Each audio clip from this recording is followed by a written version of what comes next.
జనావాసాల్లోకి క్రూర మృగాలు చొరబడడం, ఉన్నట్టుండి బీభత్సం సృష్టించడం అప్పుడప్పుడు జరుగుతూ ఉంటుంది. కొన్నిసార్లు ఎవరికీ ఎలాంటి హాని చేయకుండా రోడ్డుపై నడుచుకుంటూ వెళ్లడం కూడా చూస్తూ ఉంటాం. ఇలాంటి విచిత్ర ఘటనలకు సంబంధించిన వీడియోలు సోషల్ మీడియాలో తెగ వైరల్ అవుతూ ఉంటాయి. తాజాగా ఇలాంటి వీడియో ఒకటి నెట్టింట చక్కర్లు కొడుతోంది. రాత్రివేళ పొదల్లో ఓ చిరుతపులి అందరికీ షాక్ ఇచ్చింది. ఈ వీడియో చూసిన నెటిజన్లు షాకింగ్ కామెంట్లు చేస్తూ ఉన్నారు. సోషల్ మీడియాలో ఓ వీడియో తెగ వైరల్ అవుతోంది. ముంబైలోని ఆర్ఏ మిల్క్ కాలనీ సమీపంలో ఈ ఘటన చోటు చేసుకుంది. రాత్రి సమయంలో వెళ్తున్న వాహనదారులకు రోడ్డు పక్కన పొదల్లో షాకింగ్ సీన్ కనిపించింది.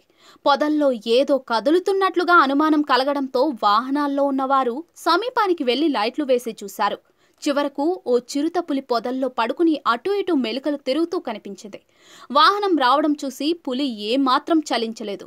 నన్ను కాసేపు ప్రశాంతంగా కూడా ఉండనివ్వరా అని అన్నట్లుగా వాహనం వైపు చూసి మళ్ళీ అలాగే పడుకుని మెలికలు తిరుగుతూ కనిపించింది. చాలా మంది వాహనదారులు ఈ సీన్ చూసి షాక్ అయ్యారు. కొందరు తమ వాహనాలను అక్కడే ఆపుకుని పులిని ఆసక్తిగా గమనిస్తూ ఉన్నారు. మరికొందరు ఈ ఘటనను వీడియో తీసి సోషల్ మీడియాలో షేర్ చేశారు. ఈ వీడియో ప్రస్తుతం నెట్టింట తెగ చక్కర్లు కొడుతోంది. దీనిపై నెటిజన్లు వివిధ రకాలుగా స్పందిస్తూ ఉన్నారు. వామ్మో, ఈ పులి చాలా విచిత్రంగా ఉందే అంటూ కొందరు, అడవులను నరికేయడం వల్లే ఇలా జరుగుతోంది అంటూ మరికొందరు, వివిధ రకాల ఎమోజీలతో ఇంకొందరు కామెంట్లు చేస్తున్నారు.